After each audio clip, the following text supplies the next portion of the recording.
I had a 1.5-year-old at the time.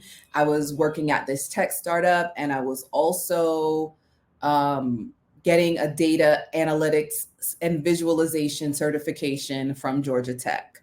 Um, and it was a lot. I had a lot going on, but at the point of me being laid off, um, yeah, I essentially burnt out. Like it was kind of like a half burnout, half mental breakdown. That I was just like overwhelmed. But prior to that, I couldn't count a day where I hadn't cried. And Mm. so I was experiencing just a huge level of high performing anxiety, high functioning depression, and I had no idea. And not until I had gotten that layoff did I decide to say, okay, I'm going to go see the lady. And I had been seeing the lady. I had been going to therapy. At the time, I was Mm. doing individual therapy, couples therapy. I was doing all the therapies, group therapy. And at that point, I felt like I needed something a bit more. Like I needed something stronger. And so my therapist at the time, she taught at an intensive trauma therapy center, mostly for people who were really struggling with like suicide and Oh, addiction wow. and all of that. But I'd say the first day that I got there were three other Black women in that room. One was the vice president of Boston Consulting Group in Atlanta. Another one was a colonel sergeant in the Army, based in Atlanta. And the other one was a sales director, I want to say T-Mobile, right? Okay. Like these Black women were doing well, okay? Mhm. And they all, including I, had a shared experience, which included this mixture between burnout and breakdown.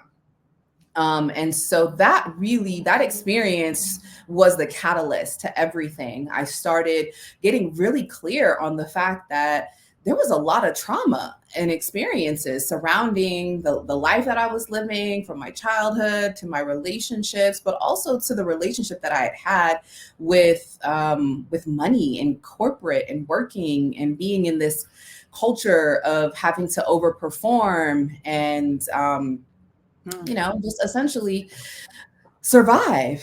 And then, you know, I came through the experience so grateful, had learned so much about myself. And really, there was a process after that that included ongoing therapy. And for me, like intense journaling.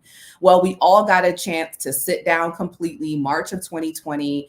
And that was when I just had so much time to reflect and think about, is this really like the life? Is this all there is? Is this the life that I want? Is everything kind of matching up the way that I'd like to have the experience? And I did this beautiful journaling session, and I, kind of put in the middle um, trauma or oppression or something. I have a photo of it somewhere, because Okay. I reference it all the time. But in that, there were different sectors and spaces that I was saying, this is a result of my trauma and my anxiety and my depression. And one of the main ones that I felt like I could not change, no matter how much I changed, was my experience in corporate America and self actualizing as a Black woman, um, at work. Mhm. And that was where I came to the decision, like, oh, okay. So based on white supremacy in the workplace, I can't live here. And that was it. It was like I had this, it was in black and white, that Mhm. because that was the experience that I was having. I don't know if y'all having that experience or have had that experience, but I was having that experience, and it was clear to me that, oh, as long as I'm here in this space, this is going to be my experience. So I Yes. cannot expect anybody or anything to change. This is what I learned in that therapy, that intense therapy experience, was I cannot expect anyone or anything to change if I am unwilling to change. And that was deep for me. Yeah. So I started I just started looking at options. The kids weren't at school, no one was at work, all the bills and everything was on suspension. So I was like, okay, I've always wanted to live abroad. I've always wanted to experience life abroad. What would that look like if I did it? And at the time I had two daughters. As I mentioned, one was 1.5 and the other was 7. Yes, she was 7. She was turning 8 during COVID.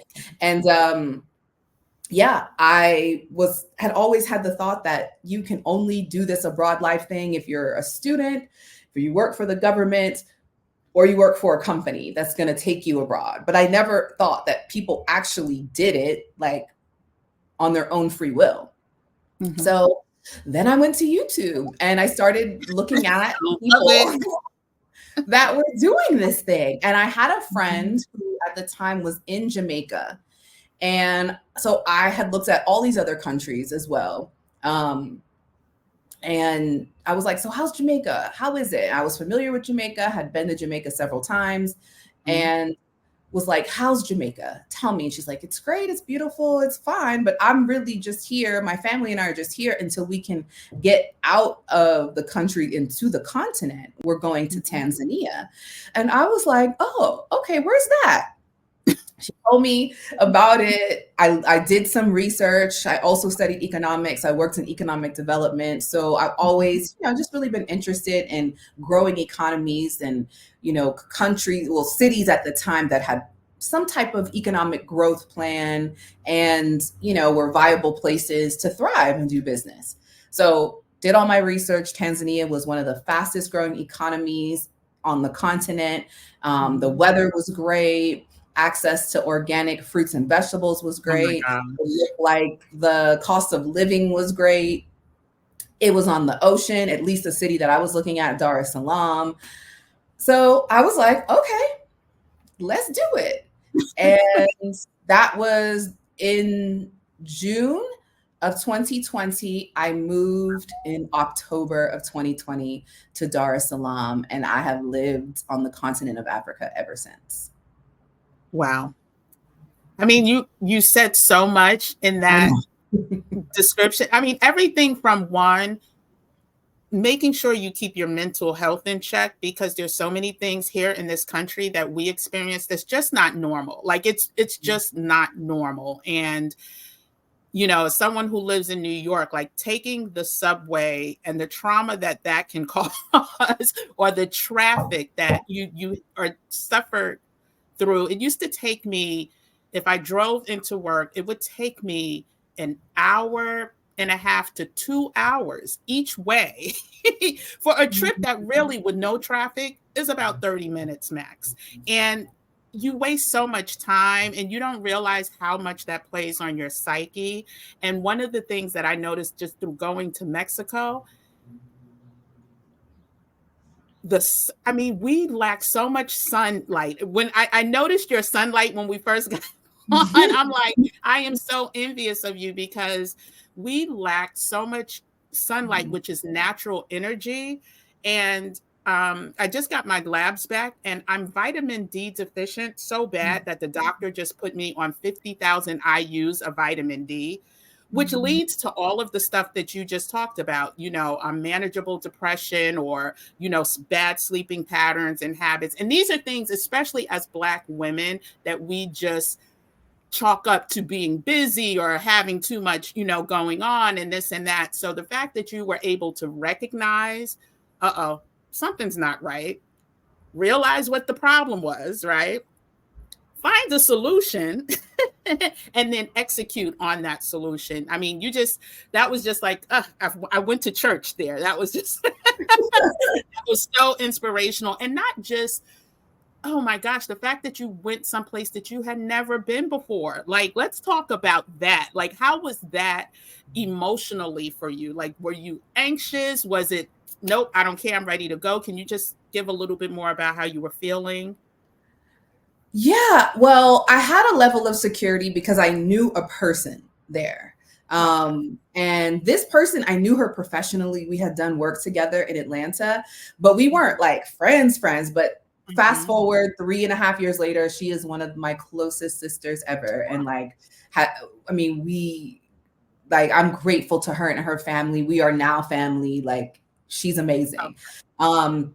But I did have that sense of security. Like, okay, I know one person there. I also had traveled at that point. So I had been to maybe a dozen countries, and there wasn't a place that I'd visited that I felt like I couldn't live here. So I'd been to, Seoul, Korea, Tokyo, Jamaica, all parts of Jamaica, St. Anne, St. Croix, Negril, Trinidad, Puerto Rico, Dominican Republic, Canada, Toronto. Like, I have been parts of Europe.